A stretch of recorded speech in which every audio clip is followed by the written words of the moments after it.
Horas e 38 minutos no horário oficial de Brasília. Muito boa tarde a todos e todas, sem exceção. Alunos, aprendizes, estagiários e a todos e todas do 100% nas leis. Bom, hoje eu vou falar sobre uma lei que já está há 10 anos em existência aí pela legislação brasileira, que é a Lei Carolina Dickmann. Exatamente, a Lei Carolina Dickmann. Carolina Dickmann, para quem não sabe, era uma atriz da Rede Globo de televisão. Se brincar, até hoje ela é. Mas você sabe o que essa lei representa? O que acontece? Por que essa lei foi criada? Pega papel, lápis, caneta, caderno e anote. Lembrando bem, gente, que essas aulas aqui são objetivas e resumidas no caso. E você que é vítima desse tipo de crime, recorrer atrás do seu direito ou passar uma situação parecida que a atriz Carolina Dickmann passou, e por isso essa lei passou a ser sancionada. Por que surgiu a Lei Carolina Dickmann? Olha que interessante. O nome advém de um caso ocorrido com a atriz Carolina Dickmann em maio de 2011. Um hacker criminoso virtual invadiu o computador pessoal da atriz, possibilitando que ele tivesse acesso a 36 fotos pessoais de cunho íntimo, de acordo com a denúncia. O invasor exigiu R$ 10.000 para não publicar as fotos. Então a Lei Carolina Dickmann foi por isso. Um meliante, um delinquente, um vagabundo, pegou, hackeou ali a conta pessoal na época da atriz Carolina Dickmann e ele fez o quê? Ele conseguiu ali ficar sob o seu poder 36 fotos íntimas da atriz. Fotos íntimas é o quê? Foto nua, pelada, seminíspida, entendeu? A pessoa ali seminua, fotos na intimidade ali da atriz, no caso das partes íntimas dela. E ele começou a chantagear a atriz, falando que no caso ele exigiria 10.000 para não sair publicando, divulgando aquelas fotos. Aí o que aconteceu? Por causa disso, o que acontece? Eu vou ler aqui para vocês agora, eu tenho de cor, mas eu prefiro ler para vocês aqui, ó. Eu tenho de cor, mas eu vou ler para vocês. Aí devido a isso, o que no caso aconteceu? Por causa desse detalhe, dessas fotos da atriz Carolina Dickmann ali no caso ter vazado. Aí o projeto foi criado no dia 29 de novembro de 2011, ou seja, devido a esse caso que essa atriz passou, no dia 29 de novembro de 2011, foi criado um projeto por legisladores e legisladoras daquela época com a Lei Carolina Dickmann. E a sanção dessa lei se deu no dia 2 de dezembro de 2012, ou seja, o projeto dessa lei, ela foi o quê? Foi criada no dia 29 de novembro de 2011. Aí ficou o ano de dezembro de 2011 todinho e o ano de 2012 quase todo em apuração e análise nos trâmites da lei. Passou por toda a apuração, toda a votação do Senado Federal, da Câmara Legislativa, da Câmara dos Deputados, dos legisladores que votam. E quando eles aprovaram essa lei entrou em vigor no dia 2 de dezembro, entendeu? No caso de 2012, pela presidente da época do Brasil, a Dilma Rousseff.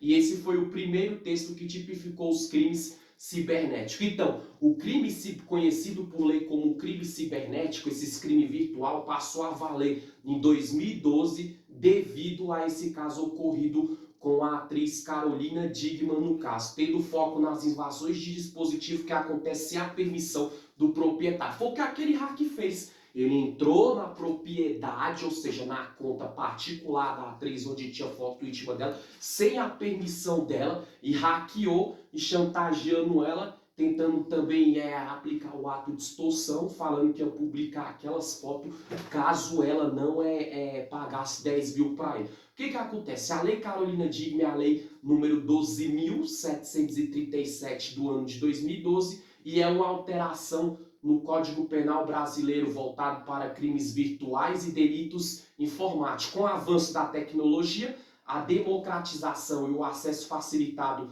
às redes sociais, o sistema jurídico brasileiro viu a necessidade de tipificar crimes cometidos no âmbito virtual, porque como a tecnologia vai avançando, vai evoluindo, tem a questão de agilidade nas redes sociais, compartilhamento rápido e objetivo, então essa lei foi para fortalecer isso. E o que acontece, gente? Vou ler aqui para vocês um detalhe que é muito bom ressaltar aqui sobre essa lei Carolina Dickmann. O que acontece? Se muitas vezes você for um homem ou uma mulher que estiver passando por uma situação parecida, como a atriz Carolina Dickmann passou, quem cometer esse crime, você pode recorrer que a polícia vai investigar esse crime cibernético e esses autores vão responder pelo crime da lei Carolina Dickmann, ou seja, pelo fato de mulheres passar situação semelhante, homens também, quando tem sua privacidade virtual hackeada e exposta sem a permissão do dono ou da dona. O texto acrescenta os parágrafos 1 e 2 no artigo 266, fazendo com que incorra as mesmas consequências do artigo que interrompe, impede ou dificulta serviços de informação que sejam públicos. Ademais, pena é dobrada quando ato é cometidos em calamidades públicas. Ou seja, quando esses atos é cometido em calamidade pública, ou seja, uma pessoa que é do público ou dentro do órgão público, ou dentro de uma imprensa que ela é muito pública, como a atriz Carolina Dickmann era da Rede Globo de televisão, o que acontece? Aí a pena é dobrada. Se o cara pegar, um exemplo, 5, vai pegar 10, se for no órgão público ou com pessoa relacionada ao público brasileiro, ou seja, onde a imagem da pessoa é uma figura pública.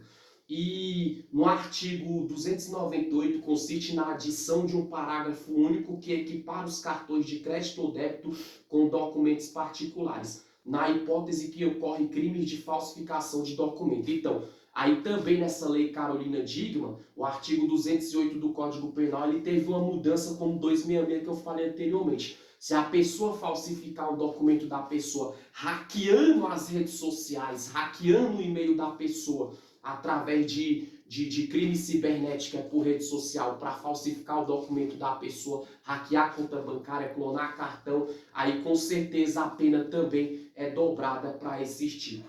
E para concluir aqui, gente, que eu falei que aqui só é um resumo, e o que acontece? A pena desses invasão de dispositivo, para completar, é detenção de 3 meses a 1 ano e mais multa. Ou seja, a pena é o quê? Tem entre 3 meses e 1 ano. No mínimo 3 meses e o máximo 1 ano se for uma pessoa comum, normal, não muito popular, não uma figura pública, e o autor multar a vítima.